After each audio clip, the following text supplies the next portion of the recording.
Home with a Marvel. I am going to be your host for this journey as we recap Loki, which I'm so excited. I am Sarah, and with me, of course, I have three gentlemen that are going to be along with me for the ride. Let's start with Sean. How are you doing?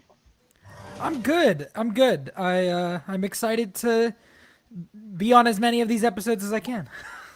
Same. Same. Down in the corner this way, Jay Wade. How are you feeling today, sir? A lot better now. And I want to clarify something. You said three gents. Right now you are looking at a lady, two gents, and a bellend.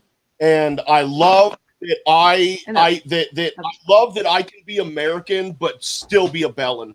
I love it. No, you're proper mugging me off here, Jay. You proper mugging me off. No, I I'm the bellend. Below me, Dean. How are you doing today, Dean? I will be muting people. I am the god of myself and my own destiny, and we're all questioning our own destiny after watching this episode. But let's go there, because this show maybe wants to go there, but I'm not sure if it does. So we'll go there. Well, before we go there, I want to set some ground rules. If you have been watching other recap shows that we do, I am going to be doing things different. I do not like to just recap the episode. I like to just jump all over the place and talk about whatever I want to, because that's how my brain works. And that's what we will be doing here, just talking about random shit, like how hot Tom Hiddleston is so hot. I mean, that shirt came off. Like, they did not waste a whole lot of time. Like, they did it real quick, too. It happened pretty early in the episode. And I'm trying to figure out, like, those eyes, dude. How do you get eyes that amazing? He's just got great eyes. Dreamy eyes, dude. You're absolutely right. He looks great with short hair and other stuff I've seen, but that long hair, man, holy shit. I mean, he is a good-looking guy. Like, I mean, and he wears that outfit, the Loki outfit, the black one, dude. Yeah. He wears that so fucking good. Yeah. And then even in the prison outfit, I mean, it took me back to my days when I did a 15-day, 10-day stay in jail, and I'm like, is that real? Oh man. You gotta stop messing with the time variance authority, Jay. I'm telling you. Oh my gosh, that's gonna be the death of you one day. Anyway, time jail. Moving on. Okay, I want to go around and hear what everyone thought of this episode and Loki so far. Starting with Sean. I thought it was a really good episode. I'm intrigued by it. Hello, Wade. I was intrigued by it. It was a lot. It was a little slower than I was expecting. Like, we didn't get through a whole lot, but I'm excited to keep watching it. I don't think it hooked me as much as I got hooked into Falcon and Winter Soldier or WandaVision by the first episode. But I think this has more potential than Falcon and Winter Soldier. I just think Falcon and Winter Soldier had a really exciting first episode is all. Okay. I agree with some of that. Dean, what did you think? Wrong way. Wrong way, Jay. Oh, Jay, other way. Yeah, there you go. Hang on. Really? I should have just left it. Really? No, that was me. That was me preemptively not liking his take. I liked it fine. I didn't like it as much as I wanted to like it. It was fun. It was basically what I expected, but it a little bit tonally uneven. Really? I felt, and it kind of, it's a ride. It's an emotional ride, that's for sure. But I'm not sure in the way that it wants to be. More emotional than you were thinking? I think it wants me to be more emotional than I'm thinking. But, you know, with some of the other stuff, they kind of just slotted in the emotional stuff with some goofy stuff. And, yeah, it didn't quite all add up as much as I wanted to. You know. In a nutshell. Jay, disagree with me? I will, and not at your leisure. It, but because I legit love this shit, dude. I mean, for me personally, it was so cool introducing this whole idea of there being these people who converge the timelines into one, and they're in charge of keeping it in order. They have a police force that goes into time to apprehend people. I mean, you guys know, dude, I'm not a comic book person, so I don't know if this was in the comic books or not. I would assume it is, but I've never heard of it. So for me, it's like, dude, I never would have imagined that they would do this in MCU. I love the emotion part of it from Loki. Like, I'll just say, like, when he ended up going in there by himself and finishing his file, and he realizes that he ain't shit and he's gonna die, and it's not gonna go how he'd always thought. That was fucking awesome, dude. I love the premise of this fucking show, dude. We got Loki being apprehended and recruited to time travel in order to hunt, according to them, himself. Now, there could be a twist and it's not really him, but the premise they set up, Loki traveling through time to hunt himself, is fucking rad to me. I will push back on one thing that you said, Jay, and it's not what you think, but I do think that Loki knew exactly where he was going to end up. I think that's part of that scene, is that, like, deep down, I think he realized that he was always on a collision course with just pain. And, you know, that's kind of the whole, you know, what Owen Wilson's dude is saying throughout the episode ad nauseum. Oh, dude. Ad nauseum. Oh, dude. I do want to say what I thought about the episode. If I can just jump in. No. Okay, moving on. Wow. You can host yourself. That's fine. So I watched the episode twice. I don't know if anyone else did. Mainly because my husband wanted to watch it, so well, that's the only reason why I watched it again. The first time I watched it, I don't know how I felt. It kind of left me feeling like, okay, like that was interesting. I really didn't like how they took Loki's character. A lot of the like humor kind of stuff didn't really work for me. And then rewatching it a second time, a lot of it worked a lot better. And especially the humor, because I felt like Loki's character was very, like, sometimes he was just trying to get the joke and trying to be kind of quippy. And I was like, okay, that that feels a little weird. But then realizing that it was 2012's Loki and not the one that we've grown to, like, really know and evolve and stuff, it made a lot of sense. Like, he was just kind of cocky, and that's why he would react to things a certain way.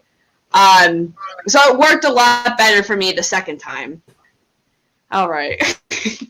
Now, Sarah, you're in the host seat, but, so the rest of us get to make jokes while you try and keep the show on. Oh, no! Yeah, so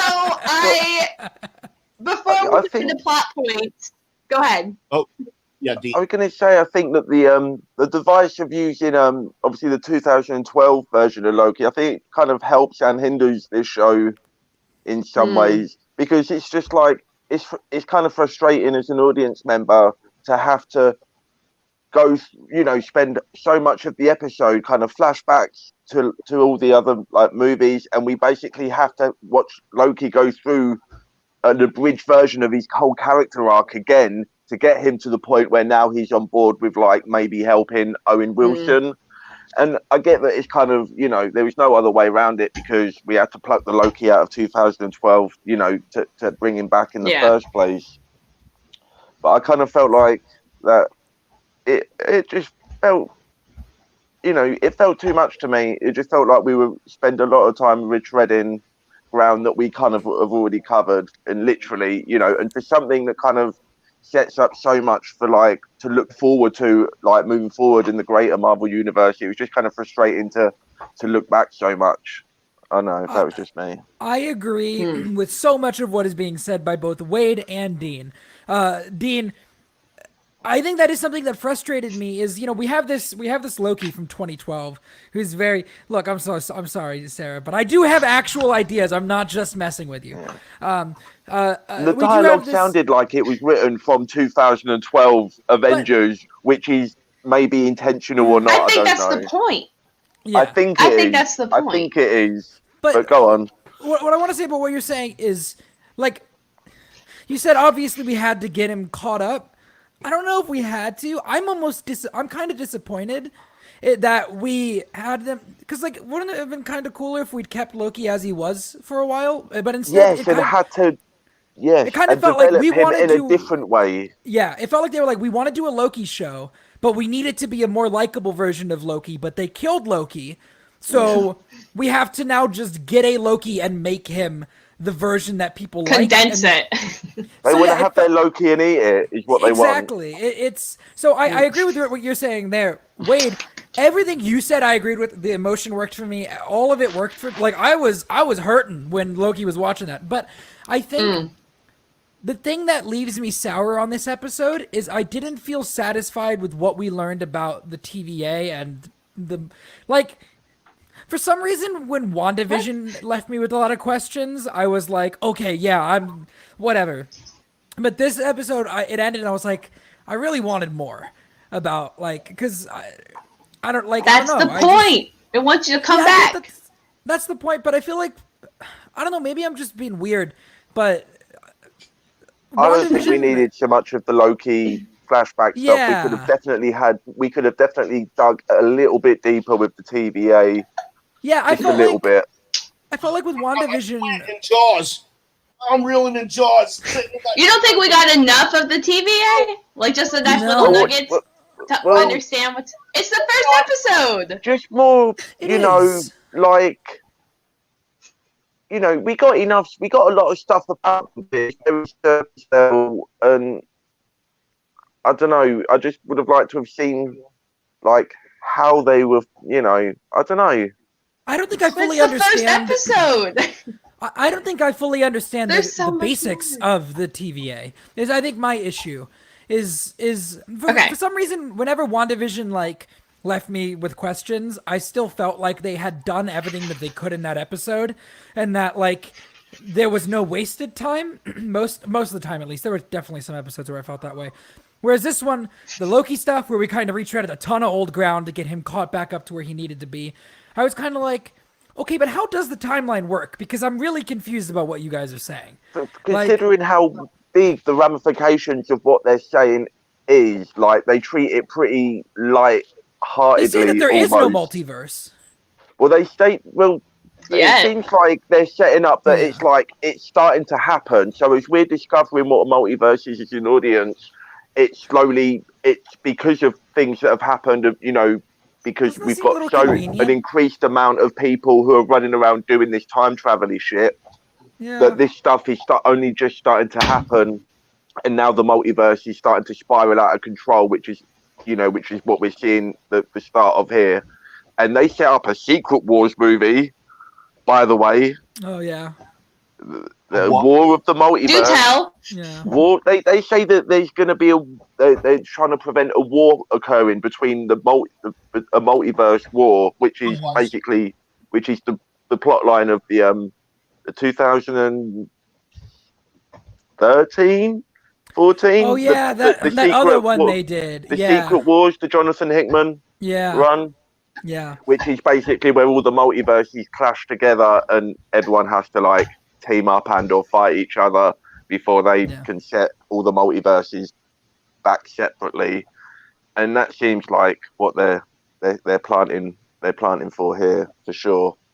But to do it with such like I say, offhandedness, with like not only the light-hearted approach with the rest of the material, and also just not going, if you're gonna say that there's a multiverse or that you've got a TVA who have been running around this whole time, you kind of need to address it a bit more than I think they did. But we'll see. Well, so what did you think of that how they did address it with the like cartoon feeling very, my husband said Schoolhouse Rock-y. Oh, I loved it. Yeah. And Tara Strong as Miss Minutes as well was great. Oh. I thought that was a nice touch. Yeah, I knew I recognised the voice, and then at the credits at the end, it was Tara Strong as the little cartoony clock. Something she's been in, so I would know. Oh, she's like Harley Quinn. Yeah, she's like in everything. She's like Powerpuff Girls and like half the Batman animated series. Yeah. You know. I think isn't she Timmy Turner? I meant more live action, something I might know. Oh, I don't know. No, I think she's live action. I think she's a voice actress. Yeah, primarily, I think. Dude, she's 48. Man, she's a good looking broad, dude. She's easy on the eyes. And you know who else is easy on the eyes? Tom Hiddleston. And Owen Wilson. Let's talk about Yes. Yes. Wilson. Same fucking mind right now. Same fucking mind. Anyways, yeah. Anyway, Owen Wilson. Who really What did we think about? Go ahead. He's great. Really knows what he's doing until the point that he decides I'm going to leave the God of Mischief in a room alone with the Tesseract. I mean, you know, he can do no harm. He can do no harm. Yeah, fair enough, the Tesseract, but it's still the God of freaking Mischief. What did we think when we heard that it was going to be Owen Wilson? Like, were we concerned? When they cast him? I was concerned. Yeah, when they cast him. Yeah, Owen Wilson does the same thing. What the fuck are you talking about? If you would have said guy? 3 years ago, then I would have been. But for some reason, I think I'm there now. Marvel cast these kind of offhanded, you know, roles. You know. Jay, why are you shaking your head? Do you disagree? Yeah, absolutely. Because it either means that you guys have not seen one of his movies, or you just are forgetting about it. Which one? After Midnight? Both. Behind Enemy Lines. I've never seen it. With Gene Hackman and him. Go. He's a great actor. Go watch it. It's an action movie. I mean, he's comedic in moments. It's an action movie based on a true story. Behind Enemy Lines. Behind the enemy, got it. I see what he did there. But if you've not seen that movie, then watch that movie, and then I think you'll get why it wasn't. Yeah. I can totally see him doing that. Yeah, doing this. Yeah. I mean, this might be controversial. He's my favorite part of the show so far. I liked him more than Loki. I thought like I was watching him, and my thought was, this feels like it's his season of True Detective. You know how they swap out the people every season. The TVA with but like I'm watching him, and I'm like, he could be on True Detective. Like, this could be a season of True Detective. Yeah. Like when maybe that's what he thought he was signing up for. I mean, it's. He showed the sign. He's like, what? Great. Yeah, he's like, what is that guy wearing? He's like, yeah, I think he's being written like that, but I think it's just jarring with the 2012 Hiddleston, and some of the, like you say, the humor didn't land, and Owen Wilson's the Rock. He's holding this whole thing together.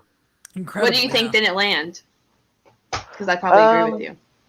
Oh, trying to think of, I can't even think of like a specific joke. There was just, I'll tell you, like the slapstick stuff with the back and forth in, you know, like they did it a couple of times and it was fine, but then Tom Hiddleston gets it. I agree. And he starts doing it. They really milked that whole bit. The one when he goes to like stand up and he puts him back and he's like, I was standing up for effect or whatever. Yeah, that didn't work for me. No.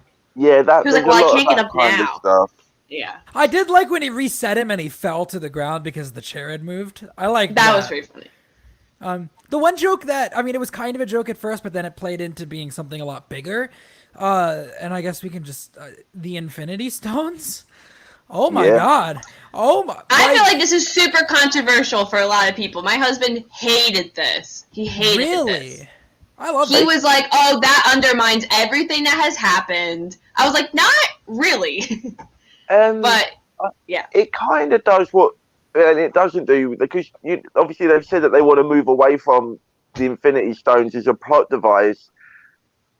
But so you have them in there, but then you kind of play it off as a joke. I mean, it's still kind of just like reminding you of like, so. But then it is just like saying, oh well, that doesn't matter anymore. We're moving. There's some other deeper stuff going on beyond so just the universe. They have a ton of soul stones. Like, that's how big this shit is. They don't fucking need, like, I think it also does a great job of like, because it makes sense.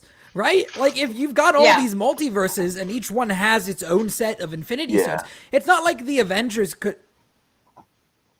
Thank you, Wade. It's not like the Avengers could like have. Like, I don't know. Like, is the argument then that it undermines it because the Avengers should have just broken into the TVA and stolen Infinity? Like, yeah, that would have been a movie. Like, well, he was saying it undermines how important the stones were on Earth in the other timeline, and saying that like it didn't matter what they did or didn't matter what they did. It was always going to be predetermined, which is what I got with the TVA. Yeah, that's what I got from them. That's their entire thing, is that everything is predetermined. You have no choice. That's what they're saying. And I said, it ties in with what Strange said, though, right? Of the one, like, he saw the one outcome, and that's what we now are referring to as the sacred timeline, I guess. Yeah. That's the prime, the prime line. Did I coin that? Hey, there you go. Man. But I think that's what kind of the point of the show is that Loki was trying to say, like what I do. I don't know. I feel like that's what it's trying to make a point, and the theme is kind of like, is life really predetermined? Because if this is another Loki that got off, like, you know what I mean? Like, I think that is the whole big question. Like, they're asking a very heavy question with this show, which is there free will? Is essentially the question. Yes. That they're asking with this show, and that is a heavy topic. They kind of answer it. The answer is no, because if you do decide to have free will and go off the path, i.e. Loki grabbing the Tesseract at the opportune moment and poofing off with it, they just hunt you down and take you out. So there isn't free will. You have to follow the plan that they dictate as the prime timeline, the prime line. Yeah. Which is bullshit. And if you don't agree, like, who, this is kind of what I wanted to get into, who is dictating. Like, we could have at least seen who the what do they refer to them as? The Time Masters. The Time Masters. The big three. You know who it is, Dean. You know who it is. You know who's dictating all of this. Well, God, the Holy Spirit. Episode 6. I have a theory. I think we probably have the same theory, and I'm telling you, episode 6. I hope you guys are ready to see Jonathan Majors as Kang. What minute looks like? I hope you guys are ready. I'm telling you, by episode 6, like a big toe. The mini fist is the big toe. Like, we're gonna find out. We're gonna find out. We're gonna find out, man. I'm telling you, we're gonna find out. I've got such a deep theory on this. Oh, on the Kang stuff, right? Yeah. So with the time variance authority and the Time Masters, that's the thing from the comics, as far as I'm aware, and they deal with Kang primarily. That's basically what they do, is run around after him. So I think not only is that going on, but Kang has also been known by 3 different names. So we think it's all Kang? There's Immortus. I don't know the name. Sure, you might know the name. I don't know the names. You've got Kang, Immortus, and then there's another one. There's basically like the ancient Egypt one. There's like the future one, and then there's like the modern day like supervillain version of Kang, and they all exist in the timeline simultaneously. So it's like God. So kind of. God, Jesus, and the Holy Spirit, all 3 in one. So what if Kang was the time variant, was the Time Masters, and he's dictating the timeline to be the way that he wants it, because then that makes him the Master of Time, which is kind of what he wants to be. And so then that would then go against the whole not being free will in the MCU, because then that would mean there's supposed to be free will, but Kang has been dictating the timeline this whole time, and he's done that by infiltrating the people who are assigned to stop him, and then retroactively became the people that tried to stop him because he's the one who started it. It reminds me a lot of Supernatural, if you all know what I think Dean's on the money. I think that Jonathan Majors was cast way too early to first appear in Ant-Man and the Wasp. Yeah. There's no way that's going to be his first appearance. I think we're going to see him He's basically going to be the time traveling version of Morgan Freeman from Wanted. That's how I have it in my head. He runs the organization, but he also dictates the terms in which the organization, and it's a whole double. Of course. Remember to speculate responsibly. We do not need another WandaVision. One episode in, and I just wrote episode 6. Yeah, right. So, well, don't be disappointed when it doesn't happen. If I don't see Jonathan Majors by the end of the show, I'm done with Marvel. I'm never watching another thing again. Yeah. The Kang wants to take out Loki, and there's apparently another Loki running around. Are we going to get into that? Yeah, well, okay, there's 2 things I want to get into. First, what did we think about the scene that took me out of the episode a little bit and then brought me back in? Was the scene when he was on a plane being the real life guy whose name I do not remember. DB Cooper. Oh my god. DB Cooper. Was? You don't know I have no idea. Who Cooper was. You don't know who DB Why Cooper are you yelling at me? Jesus. It's just one of the most amazing and fascinating mysteries to this day. Did you all know? Sean, did you know when you watched the episode? Were you like, oh, that's DB Cooper? I've heard of DB Cooper. Okay, so here's the thing. DB Cooper is probably not as prevalent in our culture as he is for you guys. However, I know who DB Cooper is because of one movie. Does anyone know what movie that is? Shit. There's a movie with a fantastic... Is it the one with Leo? Oh. No, it's Without a Paddle. Without a Paddle, and Burt Reynolds plays DB Cooper. Wow. That's not the one. I think I was thinking of a TV show. But yeah, that scene was horrible up until that point. Like it was like a whiskey commercial or something. I really liked it. It was like I a love the Saturday music. Night Live sketch. And then it wasn't until the DB Cooper reveal at the end I thought was a really nice thing to add, like to kind of like flesh out kind of what Loki and Thor were getting up to, like for fun when they were younger.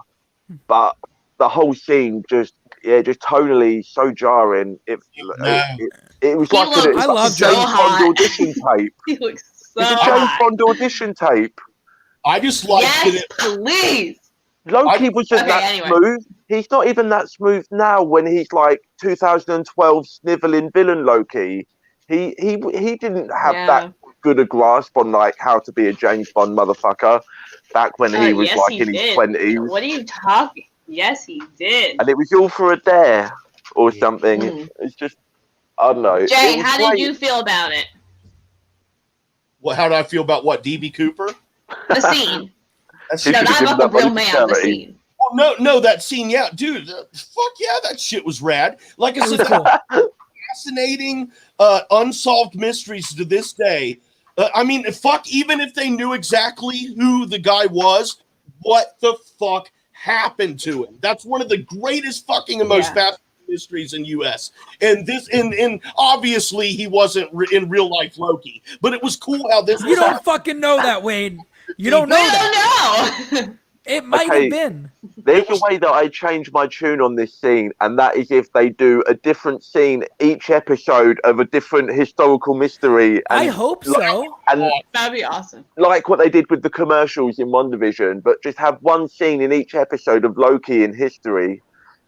That would be funny if it was an ongoing bit, but just as the one-off, it just reiterates the tonal, buffoonery. Like I said, I didn't like it the first time, but when I watched it the second time and that scene, I really thought about what, I don't know what his name is, Owen Wilson's character was really trying to get out of Loki. And I think that scene was really trying to break down, like, retcon and kind of break down everything about Loki and kind of trying to make fun of the fact that, like, he's the god of mischief, and that is something mischievous that you would do and not kill people and cause people pain. Like, he was really trying to get into him, like, why do you keep doing these things? That is not what a god of mischief would do. And I think watching it a second time, realizing, like, oh, he's just trying to kind of show him, like, this is something fun. This is fun and silly that you should be doing and not taking eyeballs or killing your mom or like doing all this stuff and really breaking him down. And I think breaking down to the audience too, like, yeah, maybe we made him a little, I don't know how he is in the comics, but maybe we made him a little bit too crazy. But you know who isn't a fun, prank-loving guy? And that's Heimdall. How the hell did he get Heimdall in on this thing? Like, what was that pitch? Dude. What was that pitch meeting like? Well, maybe Thor was like distracting him. Did Heimdall really seem like the dude who's like chugging beers and getting a kick out of like Sarah's people right. punking Earth people? I love the idea. Can you say that one more time? Say that one more time. Right. Sarah's right. Here's what happened, right? Okay, perfect. So Thor took something of Heimdall's, like his cape or something, right? And he fucking put the hammer on it. And he was like, Heimdall, go get your cape. And Heimdall's like, I can't get to my cape. And Thor grabs the sword and he's like, I'm coming, brother. And he opens the gate while Heimdall is trying to. That is canonically what happened. I loved that scene because, I used a joke to then get you guys quiet while I was telling the joke. Oh. And now, the Owen Wilson way. Oh man, we got a regular fucking Mobius over here. The Mobius way. I liked the scene because when I was watching it, I was like, wow, they dedicated a lot of time to this scene in the trailers to the point where I thought it was going to be like a big important plot point. And no, it's just a fucking cutaway gag. And that means that there's a whole portion of the trailer that I was like, okay, so what's he doing in this scene? Like, why is he DB Cooper? Doesn't fucking matter at all. All the theorizing about that scene in the trailer was it's great. I love it. Oh man, what other historical moments could you put Loki in? Do you think they're going to make him Jack the Ripper? Do you think Killing they'll go JFK. They can't just have him involved in all these historical murders and crimes. They got to throw something fun in there. Perfect. That's why it was perfect as a one-off. Because like I said, it's one of those things that like, dude, the guy had a shitload of money, fucking lived it up on the plane, and fucking literally parachuted out the back over the Northwest with like the fucking money and nothing else. That's was wild. Again, dude, no fucking trace found of the guy except for a little bit of money that was found on the ground, which was a great touch when Loki went up and some money stayed. Yeah. It was just so perfect for me, man. It was like, dude, that was so awesome. Brilliant. Whoever thought about that, man? So yeah, I hope we get more of that. Sean, I know you watch Umbrella Academy. Did this give you Umbrella Academy vibes with the whole like time, like the 5-time that now that you storyline? say it, and in the way that it's shot a little bit as well, Yes. like the color palette. Is when they're in like the waiting in the line and it's all the lights are like perfectly placed and it gave me very much. We talk about the Marvel. We joke about how long the Marvel fanfare gets in all of these shows and stuff now, but they changed it up for this show, and it's that really eerie vibe, which I really liked. That vibe of that and that stuff. But then with the classic Marvel humor, we went straight into the Iron Man shot of him crashing in the sand. Like there's a load of stuff like that in there, like visual cues from like previous Marvel stuff, and I just Did we like what was the guy's name? Casey. Did we like Casey when the joke about like I'm gonna gut you like a fish? I thought that was really funny. I liked that guy. He's like, what's a fish?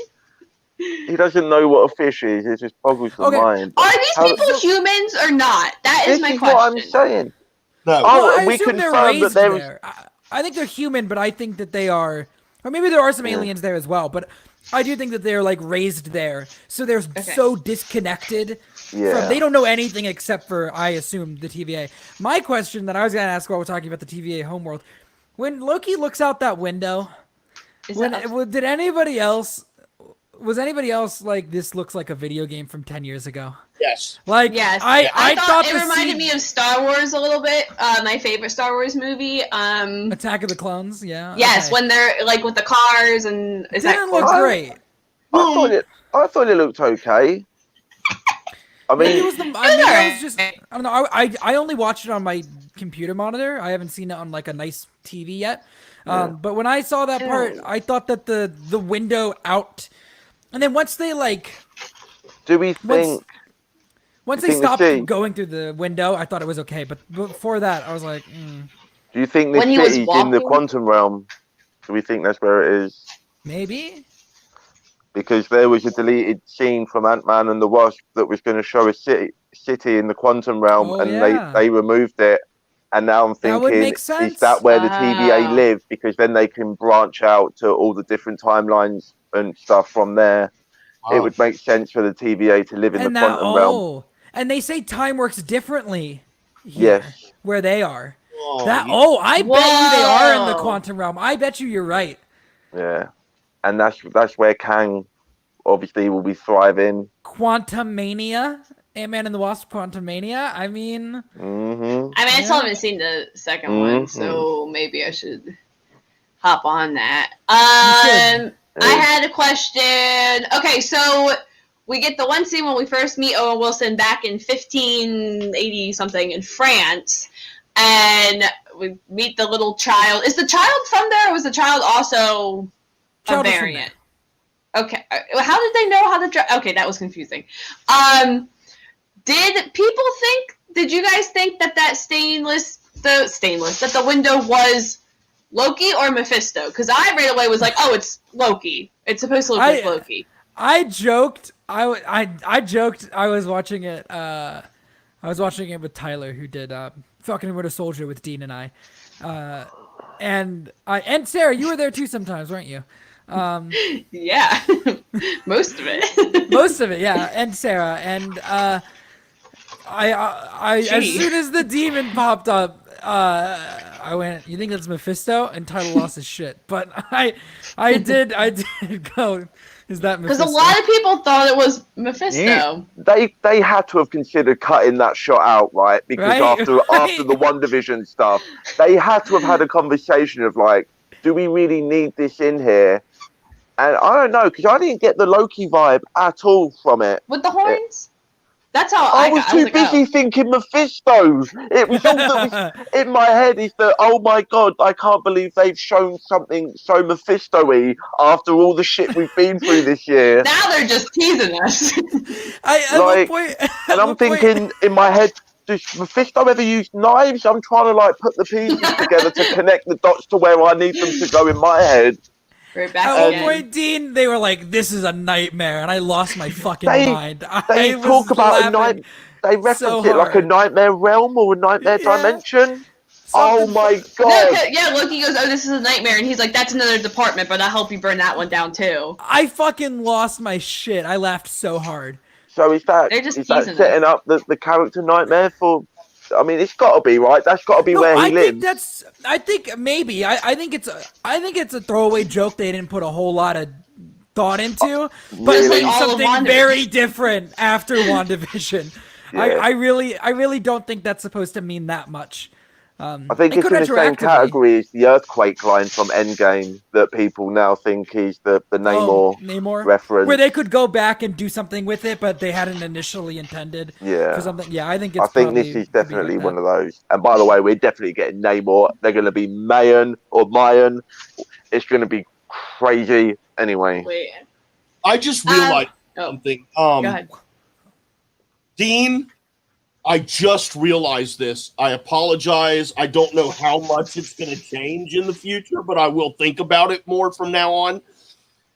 It seems like every time I get a little bit out of hand, you're the one who's talking. And I just now realized that. And I apologize, dude. I will start to eat it out more and do it. Sarah talking too. What do you mean? You do it when I talk all the time. Hey, man, Sean didn't even know Sarah was on another show. So. Look, I have awful memory, all right? I just remember Dean being really upset a lot during the show, so that's why I remember Dean. Really? I didn't think we were that. Well, who knows? Well, so how did we feel about the twist? Would you count a twist when he was like, "Well, we're hunting you"? Did we think that's a twist? Was it set up? Yes. Was anyone shocked? I think what they talk about is how we're now like the things that are happening are setting up the multiverse. I think is what has happened from that point where Loki leaves. There is now like a million variations of what happens the second Loki leaves. So I think that Loki the longer that variant is left to carry on, they need to get back to the source of it and stop all of these, because if he, where does he go to, like Mongolian desert or something? Like, so surely by the theory that they've set up, that he could have gone to any location in the known universe with the Tesseract. So therefore that would trigger a million other, potential timelines of what Loki did. One of them presumably ends up as what I'm going to assume is he's going to be Lady Loki. So that's okay. So I'm not crazy when I What do you was mean, like, Lady Loki? That's a girl, right? That I wasn't when we saw the person in the hood. I was like, it was a woman. That is a woman. It looks like a woman. Like it looks like a woman in the hood. I don't, it could be anyone. I think it's Lady Loki. I think we're getting Lady Loki. Which is then going to set up. Is that just Tom Hiddleston being a woman, or is it an actual?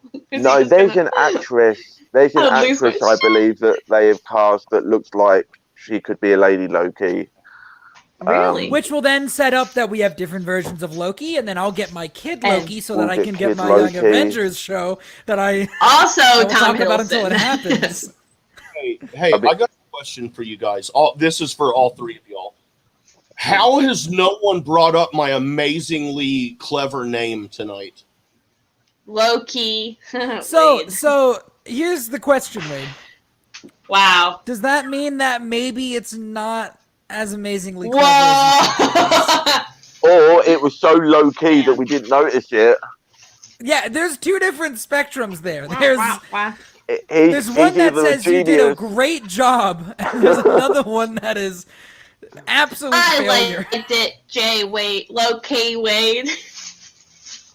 I'm really fond of the name of the Loki logo on the screen there. I like that. All right, moving on. Wade, did I hurt you? Nice. All right. I didn't answer the question. Is there anything else about? You don't know what my answer to that question is. I only asked it. Well, no, I asked, about the Loki thing, about like, does that mean that maybe it wasn't as, clever as he thought it was? That was a question, and I will say, not an answer. I'm not going to answer. Well, I didn't pick up on the Mephisto or the Loki reference in the window there, so I didn't see. But as soon as they said, "Oh, there's somebody else we're tracking," it kind of just seemed like a no-brainer to me that it was going to be another version of Loki. Wait, come on. I mean, again, give me a 5, Wade. Come on. Do we even want to discuss the tropes of Marvel having their villains be literal copies of their heroes? Like, are we going to go down that road? Damn. Can we really? Does this count as that? Because it kind of is. Who do you think he's a trope of? Who's his hero? Captain America? Well, no, but they say that. I mean, Thor. Well, they say that the Marvel villains always have to be like an exact parallel to the hero, to the point of sometimes it's literally just a person with the same power, and now it's literally the same character. And That's what I mean. I think they're being super meta, like trying to break down what we thought of Loki and making fun of the mischief, and also just like Wilson calling him out and being like, you help other people, like everyone, all your pain and everything that you do is just to help other people and nothing for yourself. Yeah, I just think that being so overly meta and also having such large, serious ramifications, it's going to be a hell of a tightrope balancing act, I think, going forwards to see how they kind of, play that out, because it could very easily go off too far either side. And they kind of have a lot riding on this, because this show was written by the same guy that wrote Doctor Strange 2. Really? Michael Waldron also wrote Doctor Strange 2. Yeah, so that nightmare line is not a throwaway, I'm telling you. So a setup? What I'm just saying is, like, if this show doesn't hit the landing, they're going to have a lot of people talking about, there's going to be a lot of doubt around Doctor Strange 2. I think more it'll change how they approach the movies. I think they'll have to, if people don't quite get on board with all this time and multiverse stuff, then they're going to have to, like, the other movies are going to have to do more, like, heavy lifting with the exposition and stuff like that. But, Wait, what the fuck are you doing? Who are you looking at? Who are you? I'm trying to look at her dog to find out what the fuck it's doing. I'm so sorry. Really? So, it sounds like you're trying to finger C-3PO. This is my dog's new toy that she loves.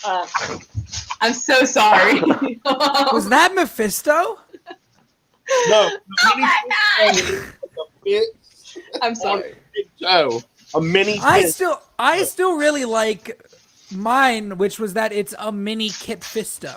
Like, I know that we've really gotten away from that because mini Fist Toe yeah, was we really decided good. to take it in a different direction there, Sean. I do think a mini Kit Fisto is also funny. Like, you guys know what Kit Fisto looks like, right? Yeah. Like, yeah, you know, he's like the green alien. He's a handsome dude. I don't know what you're saying. And I think a small mini Fisto, I think a small Kit Fisto is really funny. So, okay, in comparison to the 2 other first episodes that we've gotten from Marvel shows, how do we feel about this one? And especially, how do we feel about the series going forward? Are we excited, optimistic? Do we hope it gets better? Can it only go up or down? I think that in terms of the series going forward, my excitement for the rest of the show is in between WandaVision and Falcon and Winter Soldier, where I'm more excited for the rest of the show than I was after the first episode of Falcon and Winter Soldier. Not quite as excited as I was after the first episode of WandaVision. Okay. Overall, though, with thinking about this episode individually, this was probably my least favorite first episode so far. Okay. What about you, Jay? This would probably be... Yeah, I'm more invested in this episode than I was in WandaVision or Falcon Winter Soldier on the first episode. I really think the way this is going, and that DB Cooper bit was just fucking it was amazing, dude. It was so brilliant. I agree. Dean? Well, I think this one, like Sean said up top, I think this one has the most potential. I do think this is probably the weakest as far as just like the writing out of all 3 shows for the first episode. But then with the other 2 shows, we had no idea. Oh no, let me flip that round. For this show, we have no idea where we're going. And the other 2 shows, I think it was pretty clear, like it was going to be going from, you know, sitcom to fighting Agnes, and we knew that Falcon and Winter Soldier was going to be going from I don't want to be Cap to I'm Cap. You know, that's a great point. So I'm much more intrigued by this show, and I'm to see where it goes. But I don't think it was as well made as the other 2 first episodes of the other shows. Okay, I definitely think I'm with Sean. I think this is right in the middle for me. I actually think that this is the best written one. Well, I guess it's not fair for WandaVision because the first couple episodes of that is just so unique and so interesting, and they're doing so much with like the different genres and shows. So it's kind of unfair to compare them. But for me, I feel like this might be the strongest. It feels like it's going to be the strongest one to end, hopefully, because I feel like Falcon and Winter Soldier kind of got a little weaker for me as it went on, and WandaVision got a little too Marvel-y for me as it went on. And I feel like this one might end the strongest, hopefully, just based on this episode, hopefully. But I think this was probably my favorite one. I think it is fair to compare the writing, because, like, it goes... I've completely lost my point. Don't worry. My brain just farted. Well, do we have any other final thoughts, any other things that we did not cover that we'd like to talk about? Maybe that little Peggy thing that everyone's saying? Did anyone think it was Peggy? Thing? No. Don't think it's Peggy? I was disappointed. I thought that other random guy was going to be Tony Revolori's character from Spider-Man. I thought that too. I saw him and I went, "Isn't that Flash Thompson?" And I heard the way he was like giving like the zingers and like the about my dad's gonna kick your ass and all this stuff. Yeah. Like, my dad's an investment banker or something, and he's far away when you first see him, and he sounds just like Flash from the Spider-Man movies. That I went, that's fucking Flash Thompson, and then I he didn't got realize closer. it was the same guy. It's not. It's not. It could be him from the future, though. It could be him in the future. That's what happens to him. He's such a dick. He's a dick until the end, so much so that he gets picked up by the TVA. I mean, I didn't realize, like, in the first time you see that guy, I didn't realize he was the same guy from The Line until I rewatched it. I was like, oh, because I really didn't pay attention to him. And real quick, here's what I was going to say about the writing. See, with WandaVision, it wanted to do a certain genre, and it did it so impeccably well. And this show, it doesn't quite know what genre it wants to be yet from the first episode. And I think Falcon and Winter Soldier, it knew exactly what it was from the start. And this is kind of like pulling in 2 or 3 different directions. That's a great point. What genre is this? Like spy mystery? Because their whole thing seems to be like, oh, well, it's kind of like zany, irreverent genre. It's like, that's not a genre, guys. Like, you're not Marvel's Rick and Morty. You haven't earned that yet. Like, let's see how well we juggle the multiple tones going forward. Right. But it could get there. It could get there. But, you know, I didn't like Rick and Morty at first either. I felt Season 5 coming out soon. Catch us on Rick and Morty after show. Just kidding. I'm starting it. Wow, that's upsetting. Any last thoughts from anyone? No, I'm just glad I got that last one out there. So that was my last thought. My last thought is Tom Hiddleston, man. Daddy Loki, as I will be referring to him as we go Somebody on. get me that outfit remover. That's what I want. I want that laser that just only destroys clothes. I did not like those scenes. His comedy in those couple scenes just kind of really bothered me. It felt like the Thor. They were going for that Thor Ragnarok with the Thor haircut stuff. Like, it didn't Which quite. I don't like Thor Ragnarok, so maybe that's why I like Thor Ragnarok. Anyway, thank you for joining us. That's a whole other episode that we will unpack that. Thanks for joining us. Until next time, Sean, where can the people follow you? You guys can follow me to the what the fuck did Sarah just say train? I'm on Twitter at Sean_AFK. Canceled. Hashtag cancel as How dare you? Don't do that. Great. Jay Wade. I'm on Jay Wade 1134. That is the letter J, WADE 1134. My bio is there. Check it all out, mother. Yeah. Dean. Thank you. I was just getting ready to set myself up for my own plug there. Nothing to plug, so it's fine. Get me on Twitter over at Dean Lewis 2099, where I will try my best to not get cancelled before you follow me. You Get do me to that 300 tomorrow night. You do have something. Y'all aren't plugging the shows that y'all do. Come on. Well, yeah, you know what? Both of you are on that same show, and neither of you motherfuckers plugged it. So why don't you just plug yourself? I haven't gotten there yet.